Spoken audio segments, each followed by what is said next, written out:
Oh,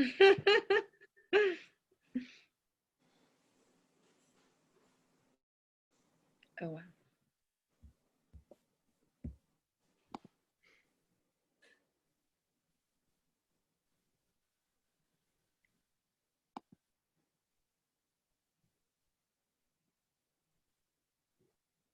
Welcome, everyone.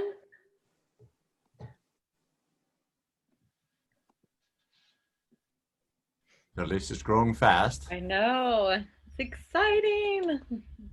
There's Bonnie Allen and Annie Stewart and Celia. Hello, everyone. So welcome to our panel. If you would, go ahead and introduce yourself in the chat box to everybody. And as you're coming in, think of 3 words that describe what you thought as you were watching the story of plastic.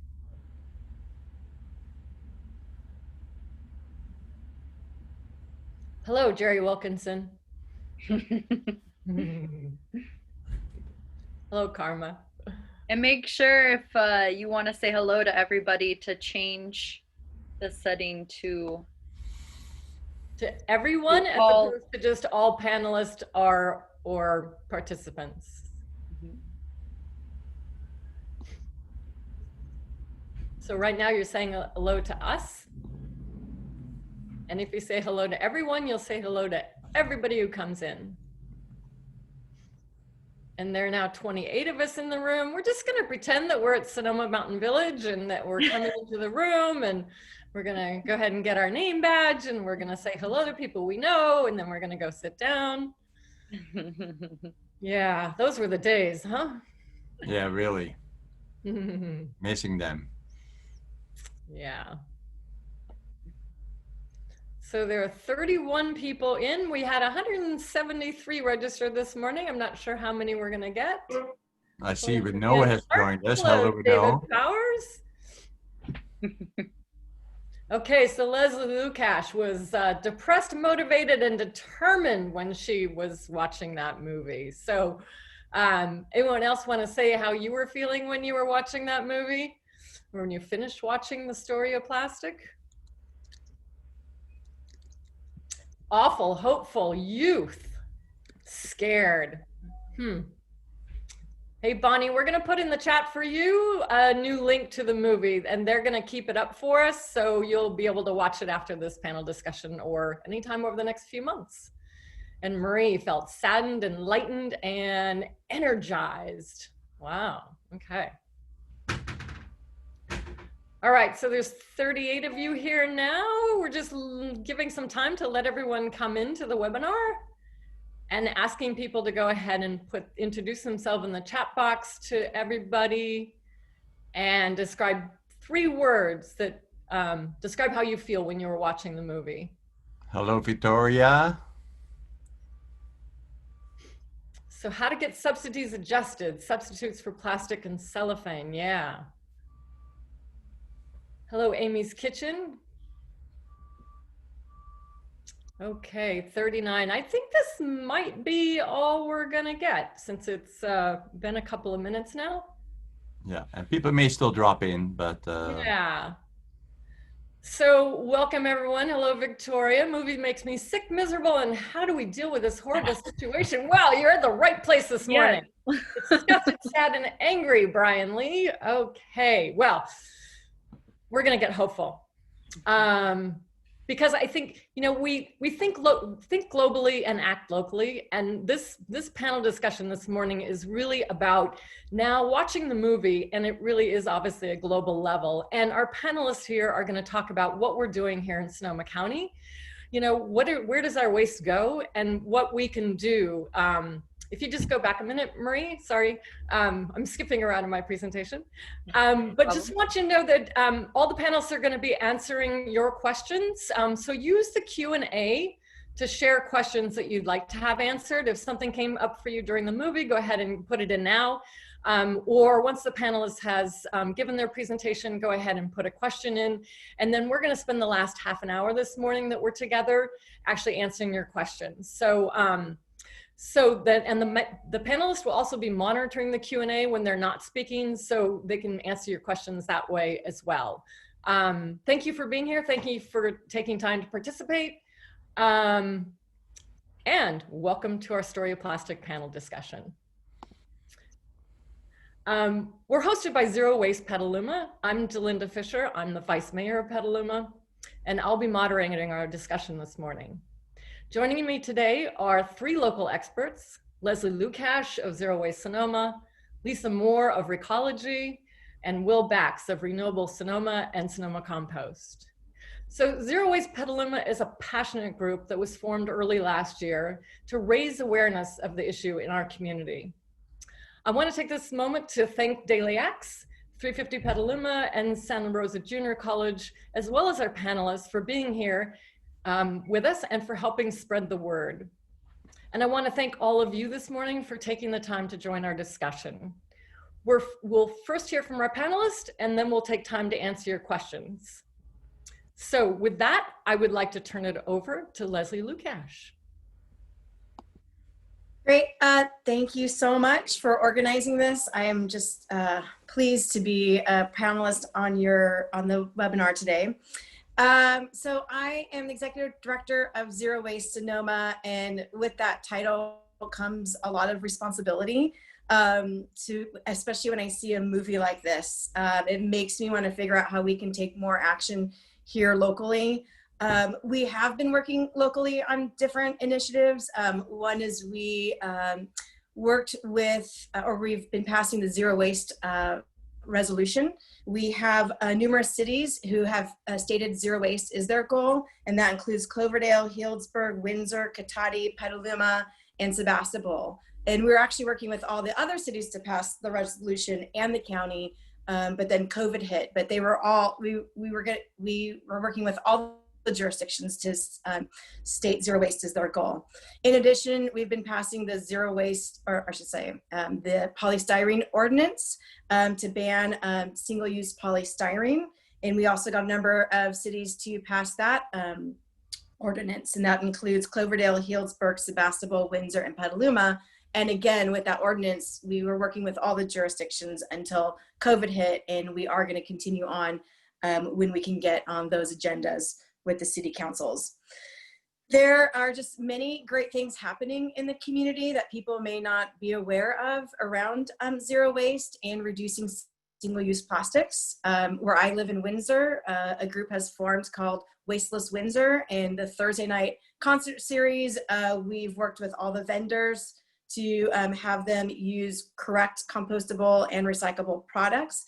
And also we sell cups. Actually, I should have brought my cup, but cups like this, where we have all the beer and wine now served in reusables. And so we're making changes there. Sebastopol has done a number of initiatives to reduce single-use plastics, as well as the City of Sonoma. No more plastic water bottles are allowed to be used at community events that are on the square. There's great restaurants and other businesses who have also gone zero waste. I know in Petaluma, Lunchette is an example of a to-go type of restaurant where all their packaging can be truly compostable. Why don't you say most of it? There's a couple of things that there is just no other substitute but to be throwaway, but 95% of what you take out from Lunchette is truly compostable or recyclable.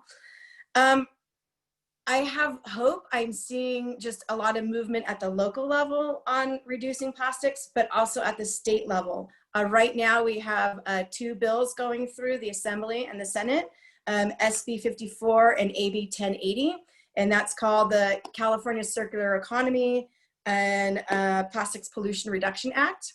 And I think at the end of this, we're going to give you a way to sign on to that, because it's actually being heard right now in this current legislative cycle. At the federal level, believe it or not, we have another federal bill that was introduced, and that one is called the Break Free from Plastics bill. And so this is all just great things that we're seeing elected officials adopt these and trying to pass it forward. Who knows if the federal bill is going to actually pass? or under this current administration, but it's great that we are actually seeing that type of movement happening. So as sad and hard that watching that movie was for me, I do have hope, and as panelists, please email me ideas and suggestions, because that's our role as a government agency. That's what we do, is we try and push the needle and try and minimize the amount of material going to our landfill. We only have 26 years left of our landfill space. So I look at our landfill as an asset. We need to keep that around as long as possible, so that we really just need to reduce, recycle, compost, and try not to create this material in the first place. So I'm going to pass it on to Lisa Moore with Recology. Thank you, Leslie. Appreciate that. So my name is Lisa Moore. I'm a Waste Zero Specialist, and I work for Recology. My territory is Petaluma, and so I'm on the Zero Waste Petaluma Task Force, which I'm very proud to be on. Such a great group of people. So I just wanted to touch a little bit on the history of Recology. We came on board in Sonoma and Marin County in 2017, December 23rd. And a little information about us is we're 100 years old this year. We have about 155,000 customers, including commercial and residential. And Recology strives to reduce tonnage in the landfill and recover resources. So what I do for the City of Petaluma is I do all the education for compost, recycling, and what goes where for your carts and bins. So, and I also do some of the laws that we implement for the state of California. So we have AB 341, which is mandatory recycling, AB 1383, which is going to be a new law that's implemented in 2022, which will be every commercial property will have to have, or commercial customer will have to have a compost program. So we're excited about that. We're getting going on having everybody have either a green cart or bin to use for composting. It's a very exciting program for all of our customers.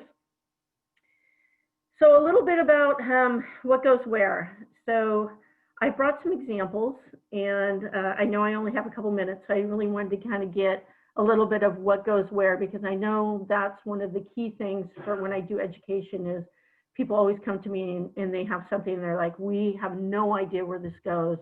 So along with me doing the education, we have a great website that's on the link, and it's we have also a link that says what bin, and you can type in the material and it'll show you which cart it goes into. And if it's not in there, you can always email our one of our representatives, and they can put that in. They can research it and find out which cart it goes into and put it on our website. So it's a great resource. So anyways, I'm going to get started a little bit kind of quickly because we have just a half an hour. So I want to go with our compostables first because I'm honoring Will on this. And so just a couple examples. Anything like this can go into your compost. You want to make sure it doesn't have any kind of shiny material in there. Any napkins, paper towels. You want to make sure, like egg cartons. I always teach that an egg carton, it feels like the same on the inside as it does on the out. That's how you kind of know. It doesn't have any shiny material on that. Sorry, this is my kitchen table, so I'm just pulling things out. Again, compostable, something like this can go into your compost. My little example of all food scraps, meat, cheese, bones can go in. Pizza boxes can go into your compost. So any kind of pizza box, you just want to make sure that little plastic container, the little plastic, I call it like a little stool for dollhouses, that has to go into the garbage. So really the thing that you want to see is anything that feels, just rub your finger across it. If it doesn't feel like it has any plastic lining, that can go into compost. I was going to show my own compost, but it's all the way full to the brim. And so I think my husband would be chagrined about that. Next is recyclables. So you have recyclables. This can go into recycle. You want good hard plastic, tubs, jugs, and cups. So you're looking at things like this. Soda bottles, you want to leave the cap on. It's more likely that they're going to be recycled. Any kind of can, container. We have a 3-inch screen at our material recovery facility. So you want to make sure that it's about that size. So anything smaller is going to be not recoverable. So you want to make sure it's about 3 inches. And something like this, you just want to make sure it's hard plastic that goes in. So garbage, things like this are all garbage. Anything you can ball up in your hand, like soft plastic, like this, is garbage. Some stores will take these back. Safeway, Lucky's, Trader Joe's will take back plastic bags. They need to be clean, but you want to make sure anything like this you can ball up, whether it be a Ziploc bag, plastic bag, anything like that needs to go into the garbage. Another couple examples, anything that has Mylar, like shiny inside, is all garbage. Any kind of styrofoam, garbage. These kind of bags, coffee bags that have the inside, you can see they're all shiny, garbage. And then compostable plastics. So any compostable plastics are going to be garbage. I know that's kind of quick. There's more on our website. And if you would like me to do a presentation, I've done my first social distancing presentation the other day in a parking lot. So I'm willing to make that work for anybody that wants that. Again, great website for Recology, any kind of information you need. We have a team of 9 all throughout Sonoma County and Marin, our territories, that can answer questions for you. And hopefully you have lots of questions for me at the end of our presentation. And now I have Will from Renewable Sonoma and Sonoma Compost.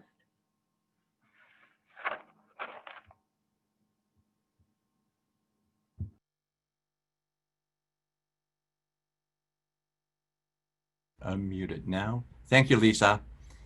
I'm Will from, people know me from Sonoma Compost, and I created a new company, Renewable Sonoma, that hopefully will bring back composting to Sonoma County. And you may wonder, well, what is a composter doing here related to plastics? Well, residual plastics in compost is probably our #1 complaint of contaminant in compost. And so we would like to see plastics to be reduced in our daily lives. You really can't escape plastics when it's being produced, and it comes into, as we saw in the movie, in our streams, in the oceans, everywhere. It also comes into your recycled organics, which then comes back to your landscape and into agriculture. And we really like to reduce that as much as possible. We try to sort that out, and that will go to the landfill. But if we can eliminate this to the maximum extent possible, then that means that we can reduce the residual plastics in our organics as well.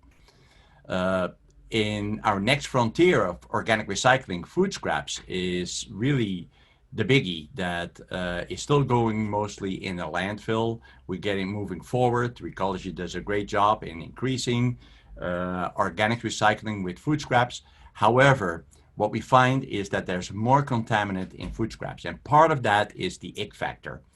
If things are wrapped in plastic and it has gone bad, no one wants to open up that plastic. They just toss it into the green can, and it gets to the organic stream.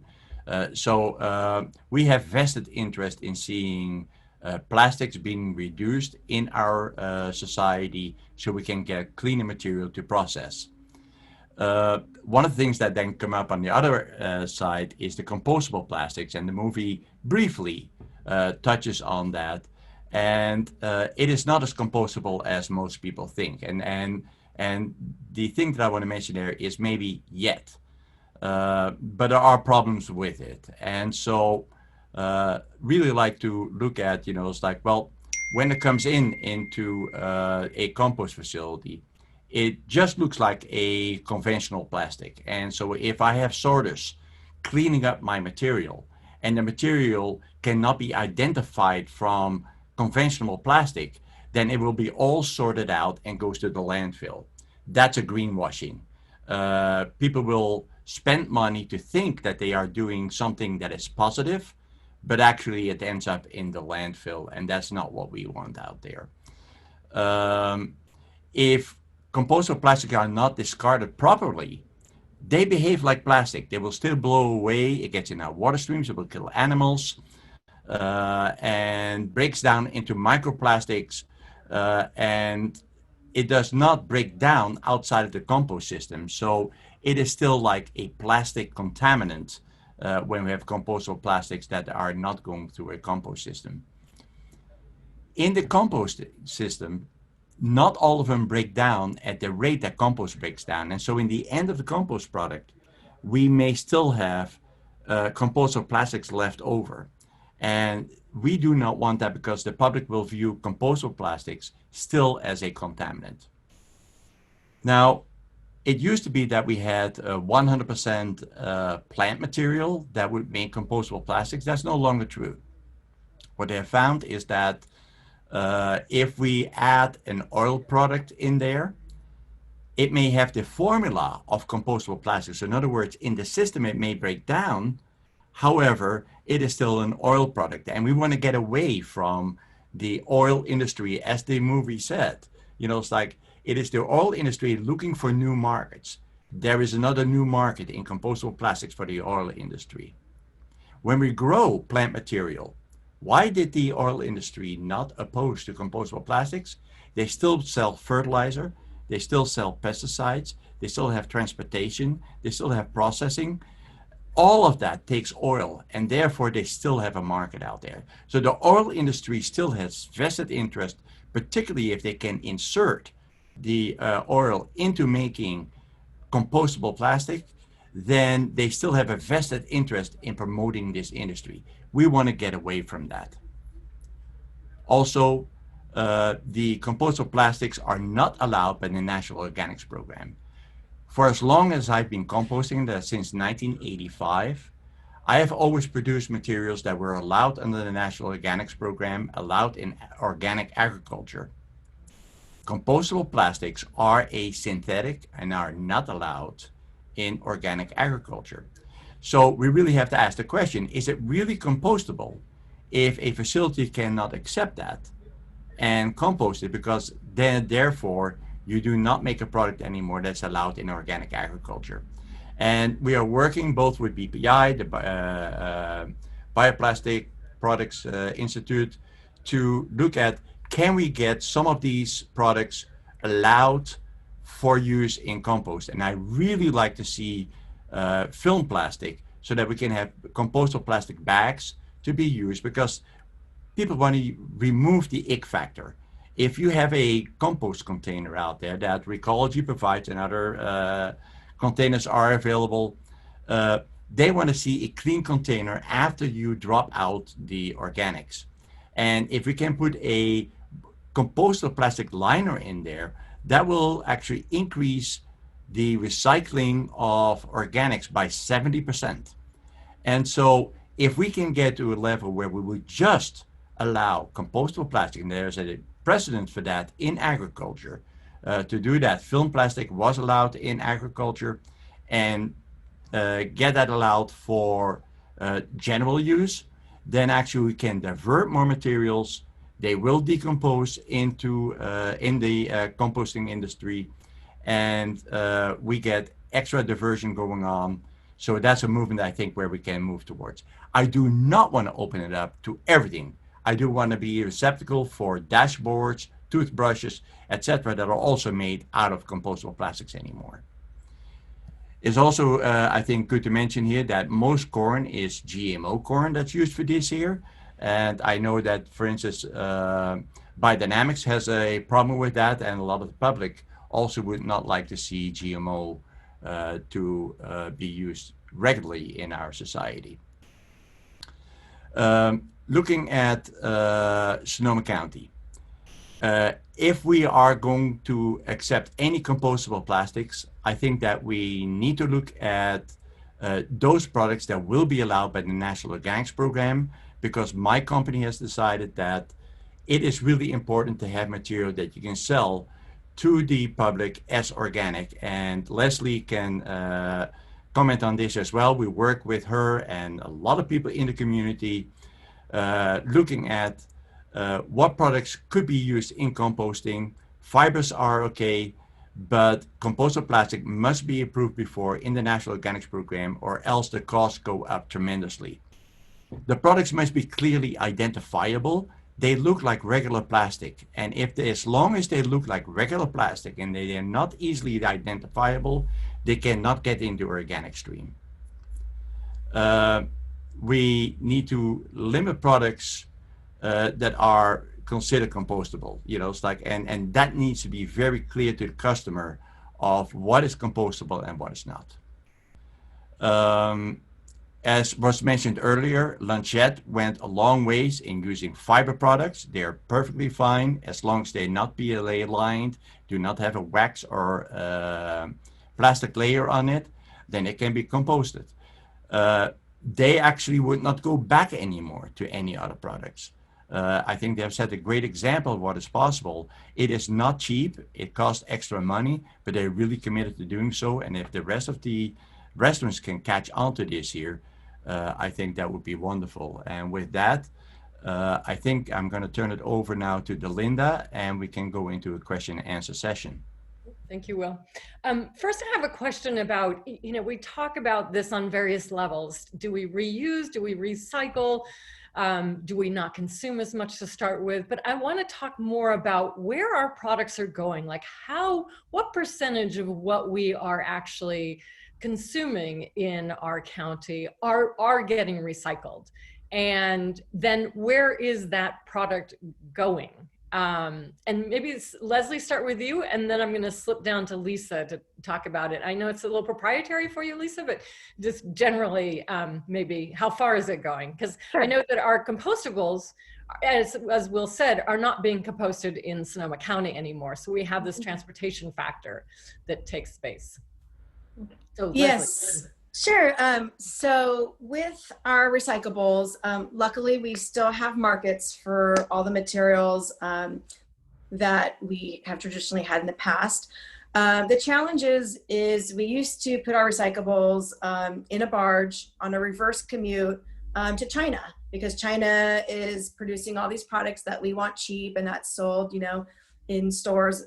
So, our economy is kind of based on how cheap can you buy certain things. So we buy from China, those barges come here and they need our resources back. So our recyclables used to take a trip back to China, a good percentage of them, where they would be manufactured. But the problem is the way we set up our recycling systems is we told consumers and the residents and businesses to put everything in one bin.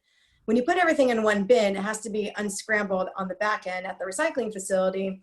And China was sick and tired of receiving our recyclables that had about 25% contamination rate. So maybe 75% of that bale was truly recyclable, and 25% was waste. So China said, we're done. America, we gave you a chance, 7 years ago, we warned you then, and you didn't clean up your streams enough. So now they put a ban on us about a year ago of exporting our recyclables there. Mainly plastics, because a certain percentage of recyclables do actually still stay in the States. So now we are exporting to different markets like Vietnam, Indonesia, other places who will take our materials, but we are also hearing that those countries want America to clean up their recycling stream, and they may also be putting similar bans. So this is all really good news for me, in my opinion. And the reason why is because that forces us to develop and invest in our own systems within the United States. And we're seeing that happen right now. We have 17 mills that are going online throughout the US I believe there's a couple in California. The rest are typically on the East Coast, but these are fiber mills. So there's a high demand for cardboard right now because of the COVID and the Amazon effect, and people are buying things online. And there's a lot of investment right now in the fiber industry and getting recycling facilities here. Actually, the plastics industry, we're seeing more investment in the US. And funny enough, that investment is Chinese dollars typically, because now they stopped receiving our recyclables, and there was actually a squeeze, and some of the recycling facilities had to close in China. Now those facilities who have experience are investing in the US. So that's good. We need to not be shipping our resources all over the world, and we need to manage them here in the US. And because of China saying no to us, that has forced us to do that. So I can get a little deeper in just what Recology recovers at our facility and kind of where it goes. So our glass is recovered locally. So we have strategic materials that takes most of our glass, and that's down in Fairfield. And then the metal is recovered in Vallejo by Alcoa. And so those are two domestics, and obviously our compost goes locally. So it doesn't go in Sonoma County anymore. It's shipped to like 4 or 5 different spots outside of Sonoma County. But we're hoping soon to have a compost facility that we can have our compost go to from Recology. Again, kind of reiterating what Leslie says, we have markets now. All haulers have had to look at different markets all over and outside of China that took a lot of our materials over the years. So we're just, we have a whole marketing team that does that and looks at different markets for our plastics. Some of them go domestically in the States, but the majority go overseas. And we do have Recology employees that go overseas and actually will check out where our recyclables go to and see if they're being recyclable properly. And they are. We had somebody just go last year to China. So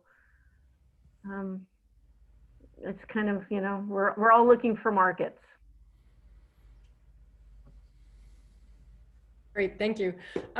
So I want to remind everybody who is here, if you have questions of our panelists, to go ahead and put it in the question and answer. I see Will typing away. I'm sure he's answering a question.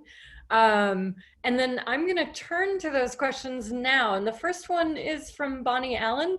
And her question is, it seems unlikely we're ever going to get rid of plastic. Well, yes, but remember, organics, took this trajectory turn, organic food and produce, right? So it was unprecedented at one time that we only had conventional agriculture, and now we have all this organic agriculture. So I'm hopeful that we can actually, have this paradigm shift, particularly as we get this movie out to lots of other people. But anyway, so her question is, what research is being done on methods of degrading waste plastic? And I think, Will, you touched on this a little bit. Do you want to take this? I am hopeful indeed that we can make changes. And of course, I think there's an order. I think we can, as zero waste people that we all are, look at the less we produce, the better. It's like, and as the movie showed, the oil industry seeing their fuel use decrease, they look for other venues to actually still sell their oil, and they have got us addicted to easy life, throwaway plastics, and we need to get away from that. And I think that's the bottom line. That's the first thing we need to get away from that. And so if when I go to the store, I use the bulk items as much as possible, bring in my own containers, fill it up. I put down on my containers what the weight is, so they can subtract that from the weight when I'm at the check stand, and you use the bulk items as much as possible. So we need to get back to that. And then we need to look at what packaging can be used that is either recyclable or compostable. And I'm not sure if compostable plastics are the solution. And maybe for some of it, there's no other way out but that. but we really have to look at what is the least impact. That means for me, it does not use oil. It is truly compostable. It's allowed in organic agriculture, meets all these standards, so that we can get to a society that really truly becomes more sustainable, rather than banking on the oil industry that is depleting a limited resource. And we have to keep in mind that the oil industry is just looking at making cash out of a resource that they have right now, and it's polluting our earth. We're getting global warming as a result of it. All of that needs to be turned back. I think I put too many items in one answer out here, but it's all connected, and that's the thing. It is all connected. Right, right. And it starts with what we consume, right? It starts with It is. how we purchase and what choices we make. And, you know, the cheese and the meats always come in that plastic that you have to ball up and put in the garbage, but there are lots of other options. I'm going to go to the next question from Karma Spence. And the question is, are we in the position to actually convert plastics instead of just reusing plastics? I'm not sure what you mean by converting plastics as opposed to reusing. Yeah. I can answer that. And if you mean convert, like convert to oil, we do actually have a company here in Sonoma County who is piloting that project right now. And it's with hard to recycle plastics, and it's a plastics to oil.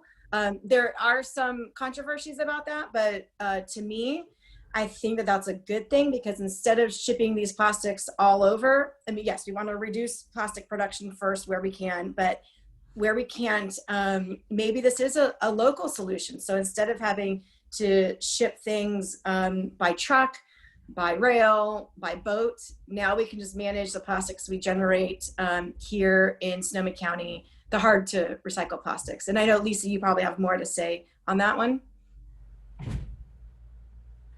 We're doing a kind of a pilot partnership with this company, and they're doing some recovery from our material recovery facility up in Santa Rosa. So we're looking to have a greater partnership with the company that's doing this. Belinda, if I may. Please. You know, I agree that we need to look at, you know, looking for a better life of these products when we can. But the danger that also exists if we accept to create solutions of producing plastic is that we are basically extending the single-use plastic industry. And in addition, if we create an infrastructure, this has been done in Europe, where a lot of it goes to incineration, and we do not consider incineration recycling. But if we say, well, there's plastics to energy, which Europe does a lot, then you create a beast, basically, that is hungry for these resources, because you have to feed it, because you build a billion-dollar industry to actually take these resources. And now if we educate people of not buying a throwaway plastic, then how are you going to feed that, and how are you going to make that billion-dollar industry viable? That is the danger. I was told by the Dutch Minister of the Environment that you could not get above 60% recycling. And the reason why they cannot get above 60% recycling is because they rely on incineration. And if they don't feed the beast, then they're losing money on that end. And we do not fall in that trap where we create an industry that relies on getting plastics in there. Right, yeah. So some anonymous attendee is asking, how can we enforce rules and or educate people about not using blue bins for garbage? Lisa, this one's for you, because this is what you do every day. Bane of my existence. You know, it's really education. We try to, you know, it's the main thing is I think people want to do the right thing. They want to put the right material into the right bin. And it's just a matter of education, educating yourself. We do newsletters. We have a great website. I'm at, you know, service groups, schools, businesses, very available to educate anybody that wants to be educated on this. We do have fines for contamination.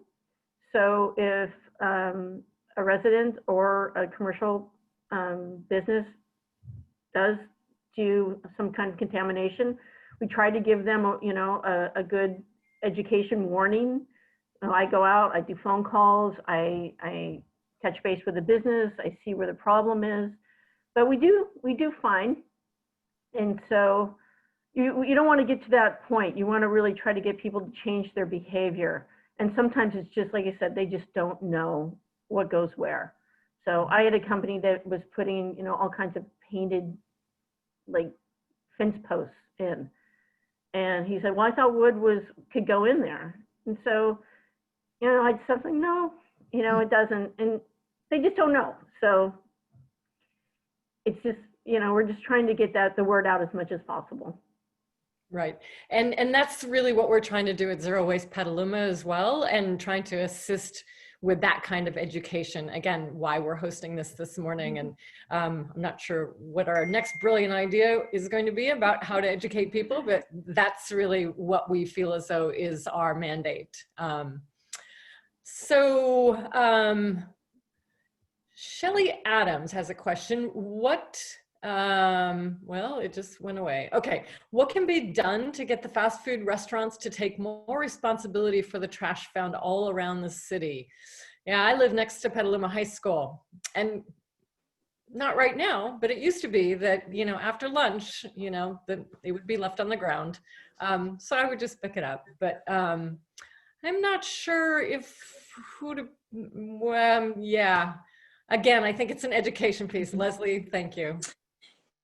Yeah, actually your question leads to even a bigger thing is, how do you get the producers of products to be responsible for the end of life management of that product? Right now, it's the ratepayers and local government has to bear that cost. We do in this philosophy of having the producer pay for the life of their product is called extended producer responsibility. And that was addressed in this movie that we saw. Europe, many countries in Europe and Canada have extensive extended producer responsibility. If you go to Toronto, let's just say, in Toronto, it's the producers pay for the blue bin. Could you imagine that? Like the producers, that's PepsiCo, Coca-Cola, Johnson & Johnson, all the producers actually fund that system. But when we try and do those types of projects here in the US, either locally or statewide, it's usually lawsuits. So it's really hard for cities to take on a lawsuit. It's actually happened. Alameda, is it Alameda? You might need to correct me, Will. I think it's actually Alameda County took on the pharmaceutical industry. And they told the pharmaceutical industry, you have to pay for the end of life of sharps and pharmaceuticals. And this went all the way up to the Supreme Court. It was layers and layers of just legal battles for years, and the county did not give up, and they won. And now the pharmaceutical industry has to help pay for the disposal of products. Just last month, we have 6 new grocery stores, all Safeways, that now have bins at the point of purchase of so where you buy your prescriptions from at the pharmacy. There's now bins that are funded by the pharmaceutical industry to collect those back and manage that properly. So I do think that we need more EPR legislation. I believe California has 10 for paints, batteries, carpets, mattress, where that industry pays for the end of life. And of course, they embed that management in the price of the product. But when you spread that price across hundreds of thousands of people and millions of people, we're talking about cents here of when you buy that product. It's not a big thing. So yes, we need more EPR. We can look right across the border in Canada, and these same companies are funding these systems, but they're not doing it here in the US. And what's the barrier to having them do it in the US? Well, they'll tell us it's a tax. They'll tell us it's, so when they fight it, it's, they really just are scared when government starts imposing rules on them. And so they don't like government getting in their business. So those are some of they'll say government doesn't manage it properly. They do have examples even here in California of the mismanagement of these types of schemes, like the California redemption value and the bottle bill. And why, there's a reason, unfortunate reason of why so many facilities are gone now.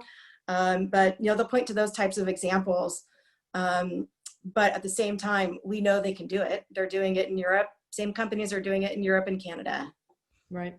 And are there any good guys we could go to and say, why don't you be the example and lead the way for your not so good guys? Yeah, I can say actually producers do have a lot of pressure on them, especially when movies like this come out. Now it's mainstream. People are aware of plastics in their environment. So there are things like the Sustainable Packaging Coalition, and they are looking at innovative things. There's a new launch called Loop, and Loop is producers of products. I know Haagen-Dazs, I think Johnson & Johnson's part of it, where they're piloting right now. It's kind of like the Amazon model where you buy products and it comes to you in a reusable container. And then as you get your delivery the next week of your products, they'll shipping industry, UPS, will take that reusable container back. And so it's this loop system. It's actually really exciting.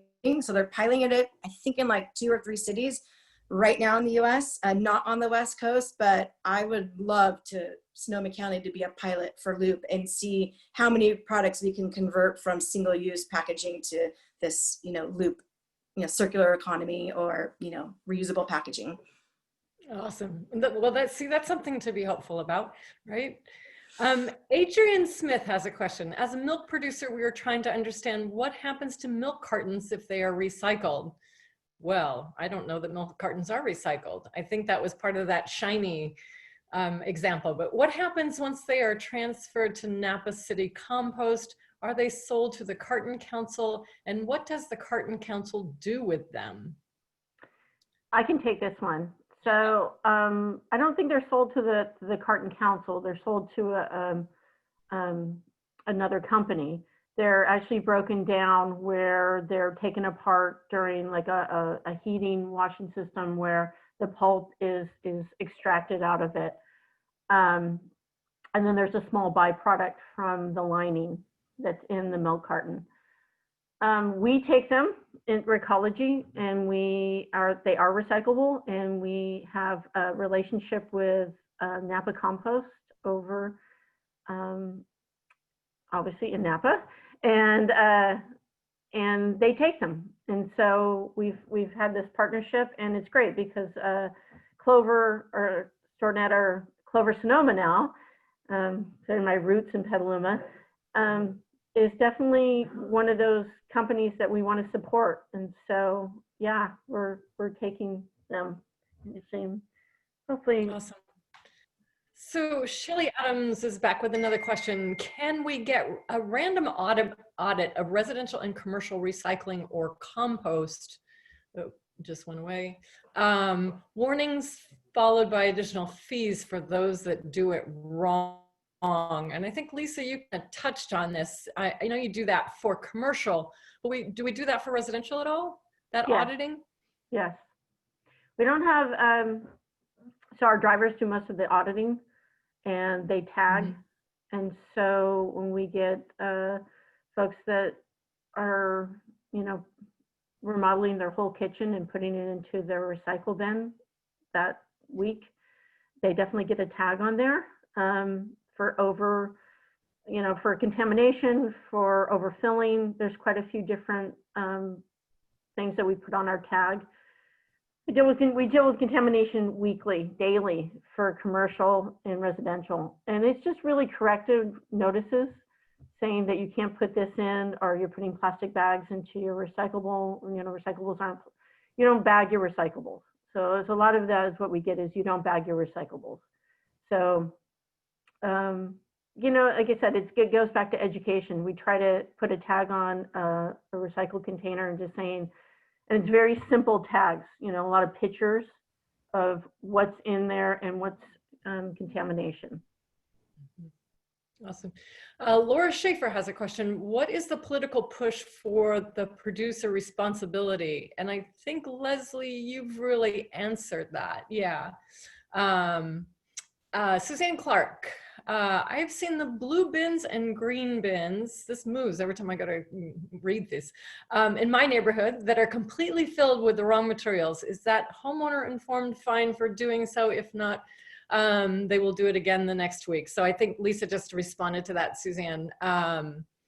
And Bonnie Allen, you can't buy a loaf of bread without accepting plastic. You can if you go buy Revolution at the farmer's market. Comes in a brown bag. That's why I think we need to find a way to degrade plastic. Yeah, good comment. Or we need to have your neighbor. Go ahead, Leslie. Yeah, I can just add, I mean, bakeries, a lot of bakeries do not put their bread in plastic. And I live in Windsor, so I shop at Oliver's, and I mean, there's a big bread section with everything in paper. Yeah, and Petaluma Market as well. But good point, I just want to say, unfortunately, some of those companies now are putting plastic because of COVID. They're putting their products in plastic and then putting them in the bag. So, yeah, I could say, add to that, that unfortunately COVID, we are definitely seeing an uptick in single-use plastic. I mean, probably all you participants, if you go hiking or just walking around the streets, we now see masks on the ground, gloves on the ground. Those are things that we used to not see before. And I'm sure in our recycling bins and waste bins, maybe at Recology, you're seeing certainly a lot more of this single-use plastic. So there is concern, you know, about how long COVID can live on a surface, but some of those concerns have, you know, the science behind that is it doesn't really live as long as they thought, but we are, you know, that is unfortunately the consequence of, one of the consequences of COVID on our environment. Mm-hmm. I just wanted to go back to the milk carton things for Adrian, just really quick. Mm-hmm. That I just wanted to make sure it's the Napa facility does composting and recycling, so milk cartons are recyclable. So I just want to make sure people know that, because sometimes people hear compost, but they're being recycled. So not composted, but recycled. Not composted. Got it. Makes sense. I would not accept them in my compost stream because they have either wax or plastic liner in it, and that does not fit. Is not fitting for composting. So Clover is actually just coming out with a liner of sugarcane in theirs. So brand new. What's the advantage of that? It's better for the environment, just better for sustainability to have sugarcane. But still will be recycled though. Still will be recycled in the normal way, yes. Wonderful. Boy, we're so fortunate to have such talent on this panel. You guys answer for all these questions. I'm going to go to Annie Stewart. Mango Materials made an appearance in the film. Do you think that they are helping to solve the problem of creating products that aren't fossil fuel based? I probably should take that answer. I went online actually to look at if that material would be, because it is a compostable plastic what they make out of it. It's a clear plastic that they make out of it. And I went to look if it was even listed with BPI, and I could not find anything that is BPI listed at this point. BPI is the bioplastics industry. They certify products. If a compost facility takes compostable plastics, then they would require that it meets the BPI standards. It does not meet the national organic standards, so therefore not allowable in organic agriculture. So I would say that product would first need to meet the BPI standards, and then hopefully if like film, because I think part of it, what it is a film plastic, if that could be allowed in the National Organics Program, I think then we make some progress out there. So I'm open to looking at these solutions, but it's really up to BPI and the industry to negotiate with the National Organics Program to make this here more widely acceptable. Recology, and Lisa, maybe you want to say something about this here as well. And Waste Management and many other composters have decided that they took compostable plastic in the past, no longer do so because it really does not work and does not bring any value to their composting system. And so, Lisa, you want to say something about that? Well, I know, I mean, we don't have a composting facility in our area that Recology owns. So I know that we do take compostable material in San Francisco. And it's because we own that facility and we give it more time to decompose. But knowing for what I know for Sonoma Marin is we're just relying on whatever, we're the hauler, so we're not dictating what is going to be going into the compost other than our material. So long story short, I mean, like when we take our compost outside to Richmond or we take it to other facilities, they tell us what they accept in the compost. So we have to go by their rules of what is acceptable or not. So that's kind of the short and long of it.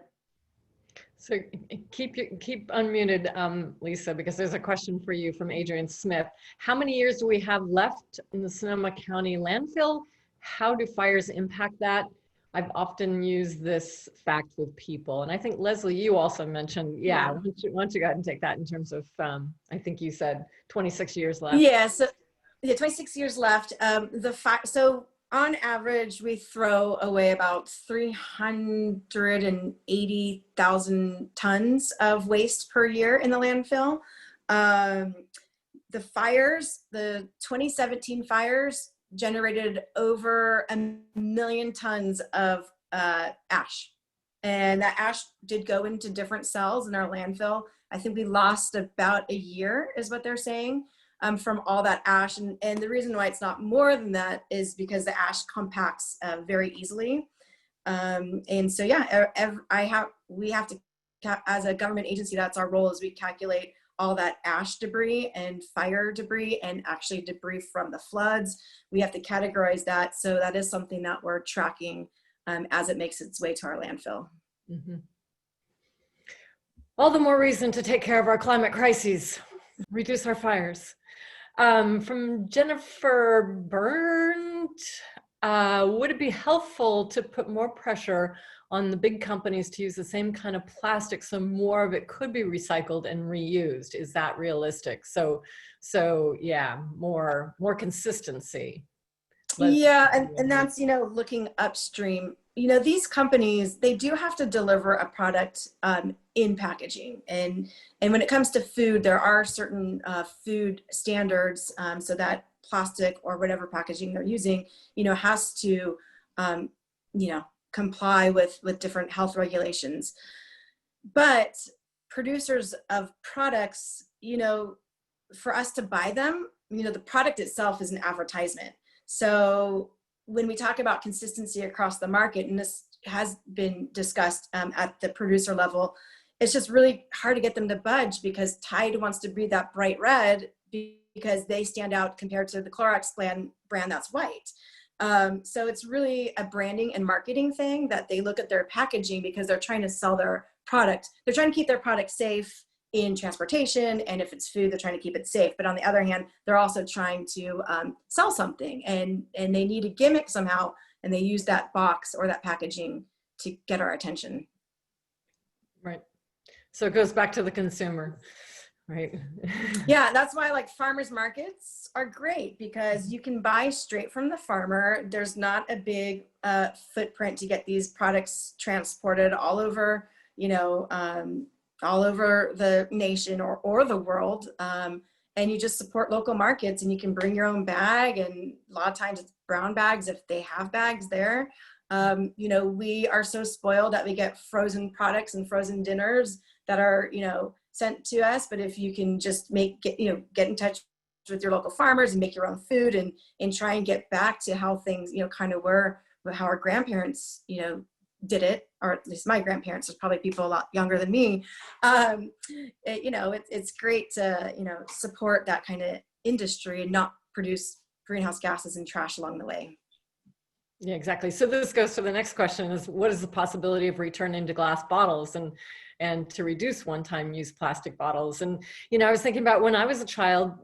This really has happened in my lifetime, and I am a little older than you, Leslie. But I didn't have plastic toys when I was a child. We played with wood blocks, right? Because that's how it was. And so when we look at how plastics has transformed our society just over the last 10, 15, 20 years, it's really astonishing. And so, Strauss, as uses glass bottles, and they recycle them a number of times before they're taken out of the stream. And Leslie, you're shaking your head, so I don't know if you know more about that's what we need to do, right? Yeah, I agree with you. And there is another group who is looking at reusable wine bottles and reusable distillery and reusable beer right here in Sonoma County. And the name escapes me. And Sloan, I know you're on, so text me the name of the company or put it in the chat. And they're looking right here in Sonoma County because of our infrastructure of so many wineries and breweries. So that's pretty, there goes a conscious container. And it's pretty exciting to see this innovation because like you, Delinda, I had a milkman growing up and they delivered the product to our door. And it was just this infinite recycling of glass. And it's nice to see investments back into that infrastructure. Mm-hmm. I too had a milkman growing up. Surprising. And now I have a herd share, but now she recycles my bottle. So from another anonymous attendee, what is I just did that one. So Victoria Johnston, is it possible to completely ban styrofoam from Sonoma County? And I think almost every city in Sonoma County has banned styrofoam at this point, right, Leslie? There's a few more, and had COVID not happened, they all cities would have. But give us probably to the end of the year, and we'll get all the cities on board. Yeah, and we had just done it and here in Petaluma, and we were ready to do a ban on single-use plastics. And again, because of COVID, that's gotten pushed back. Good timing, not. Sherry Page has a question: is there not a bag available that's 100% cornstarch that we can use in our kitchen countertop compost container? Maybe toss this one to Will. Lisa. So I don't use a bag at all, but I do have some tricks for people that want to use a bag. And I know it's kind of the ick factor that Will was talking about. So I use my compost every single day on my kitchen countertop. You can use paper towel on the bottom. You can use a paper bag. They make actually paper bags that kind of will line that. Those are all can go right into your compost. We do not take any kind of compostable bags in your compost, residential compost, I should say. So any of those tricks that you can do, like I said, I just line mine with paper towel, and then when I dump it, it comes out clean. So we don't really need to put a bag into it. Yeah, I agree. And I don't use anything either. Actually, I use nothing, and I don't even use cardboard or the paper bags or anything like that. For me, it's really, it's like I clean it out daily. I cook a lot, and I just take it out daily and quickly give it a little wipe underneath the sink, and that's it. And it remains clean and very easy to do, does not produce any odors. It's just managing it. Don't leave it there and let it grow hair, because then it increases the ick factor. So on to the next question, and we've got about another 10 minutes for questions. This is great, and they just keep coming. Mary Harmon has a question: is there government or university funding towards scientific research into better solutions? It's a good question. Leslie's going to unmute herself. Maybe, there we go. Our agency doesn't have funding for research, although we are continually researching ourselves as an agency to find solutions for Sonoma County. If anybody out there has anything you want to share with us, I'd love to hear ideas that you have. You know, I kind of feel like go big or go home, you know, after I watched that movie. So, you know, we're trying to think of all these solutions, and I don't know everything. So if you guys have research and solutions out there that you're seeing in other communities, I welcome you to chat it or email me, because, you know, this is an industry that's always evolving. You think you know something, you know, and then you know, an industry puts a whole nother product online and you have to figure out how to manage it. So it's always evolving. Yeah, but as far as funding, and, you know, I can't think of researching for solutions. I don't know if we have it, and I don't know if local government does either. Well, Yeah, Belinda, I think that usually research money, you look at universities in agriculture, etc. Where does the money come from? Usually big industry. And it's like the oil industry is behind most of our research money. Very hard to get the oil industry to fund something that goes against their interest. Yeah, I remember a few years ago hearing about a company that was researching packaging materials for things like computers and television sets that used mushrooms, used some sort of mycelia-based product. And I haven't heard anything more on what happened with them, but I think that was a private organization. So, you know, the question is there any big tech money in, you know, in these sorts of solutions, and would there be? So Karma Spence, if we're able to stop using plastics, we still have a worldwide backlog. How do we address that problem? You know, it's similar to all that carbon we have in the air. How can we pull it down into the ground? Anyone want to take that? So Charlie Moore, who was on that video, is also a friend of mine, and I've actually been on his boat from San Diego to Long Beach. We did some plastic trolling, and he says, I mean, really the only way to stop this is at the source. We have to turn off the faucet, and I know there's going to be a backlog that we'll still have to manage and take care of, but really it's going to have to be a unified front of consumers making the right choices. So we have a choice of what we want to buy and the packaging that it's sold to us in. It's the producers helping funding the end of life of these products. It's government, like the position I'm in, of creating legislation or ordinances like the polystyrene ordinance. And I loved hearing that Petaluma, you guys, you know, Delinda, you guys were looking at banning single-use plastics altogether. I know City of Santa Rosa was looking at that too. And so we all have a role to play to minimize, you know, turning off the faucet. Yeah, and I believe that I think it was in Japan that they have discovered that some bacteria could actually decompose plastics.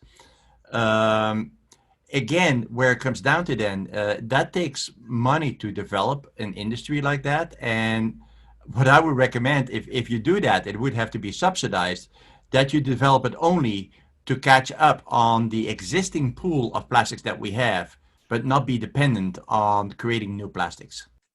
Mm-hmm. So Adrian Smith has a question. What do you do with those butcher paper? Is that compostable or landfill? Oh, I have a stack of that sitting in my drawer, and I'm not sure. I don't think go ahead, Lisa. I think that's not compostable because of the shiny side, right? And you're on mute. Yeah, sorry. Yeah, if it's got that shiny wax, I mean, it's not really wax anymore. It's really plastic on the butcher paper. So I put that in my garbage along with wax paper. It's not really wax paper anymore. I mean, it's not all that.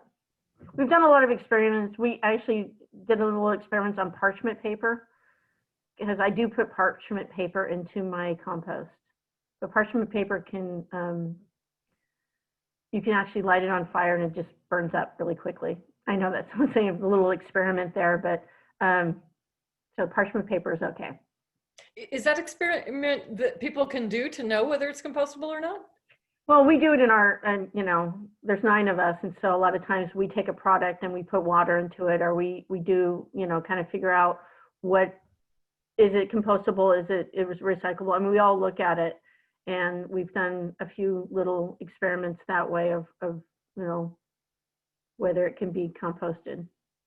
And do butchers have an option, or do they have to use butcher paper like that? Has that always been the case? Like there No, must the have butcher been. paper I got when we were kids was just regular paper. It didn't have a lining at all. Yeah, and one thing that I want to mention here is that there are alternatives, but not always nice. And it's like, I think our society has really a hard time creating products that are good for us. There are papers, and if you go to fast food restaurants, they have a line on this called a FAST. It's an endocrine disruptor, and any fast food restaurant you go to has this liner on it. It's being phased out, thankfully, but it is not a sustainable solution. And so I think that we really, when we get these new products coming online, and the EPA should step, I think, up to this task, is create products that are not only functional, but have an end of life on this here and do not harm to our people. These papers with the FAS on it, it's an endocrine disruptor. It's not a good product. Oh, scary. Victoria Johnston again has a question specifically about the green bags that are for produce at Whole Foods. Are they recyclable? No, they are not. They're not compost. I mean, they don't go in the compost. I fight this all the time because Whole Foods has them out, and they do not go into the compost, and they don't go into the recycle. So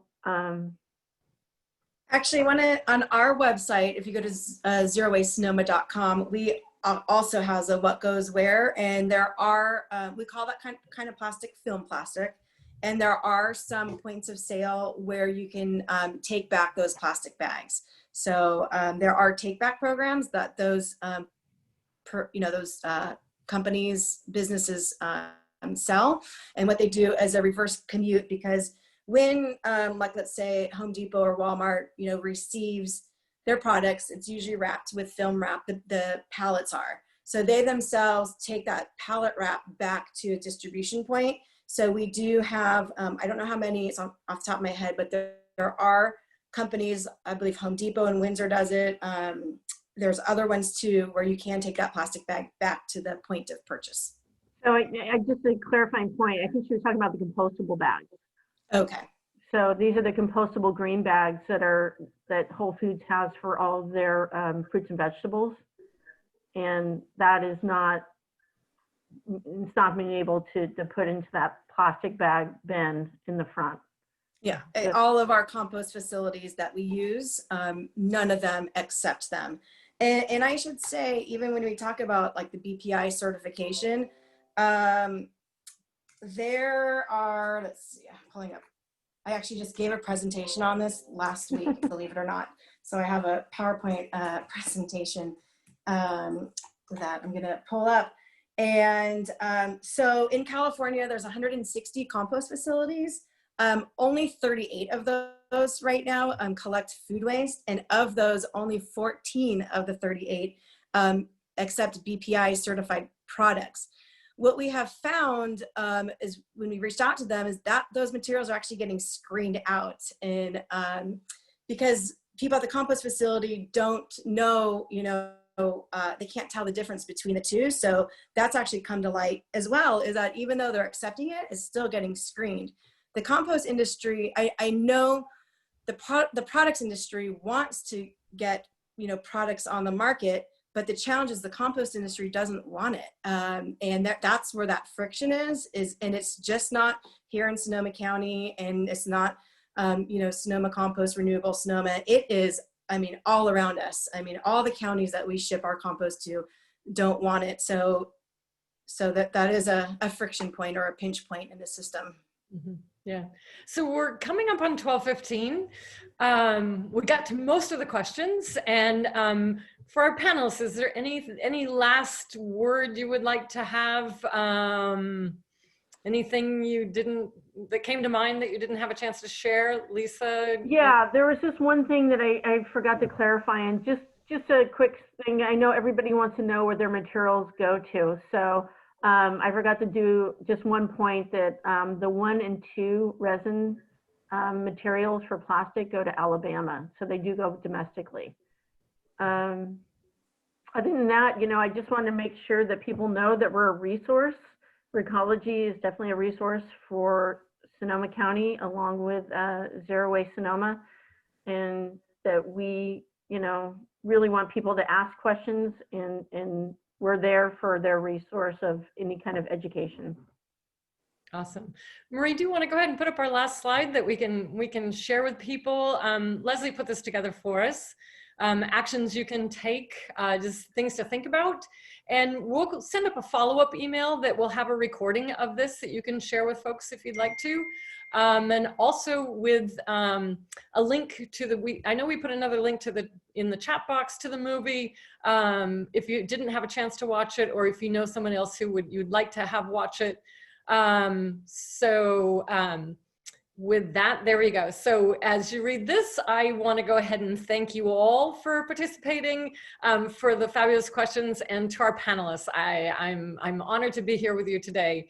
And thank you for your expertise and being here with us. And particularly for Daily Acts and their support in helping putting this together. And a big shout out to Marie Niemeyer, who I worked with at Daily Acts. She's the one that actually got this, got our Zero Waste Petaluma group off the ground after I got elected. I said, who wants to help me with this? And she stepped right up, and she keeps us on task.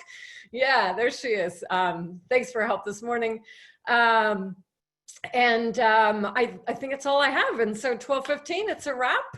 Thank you all again, and have a great rest of your day. Thank you. Thank you for all the participants. Thank you. Thank you.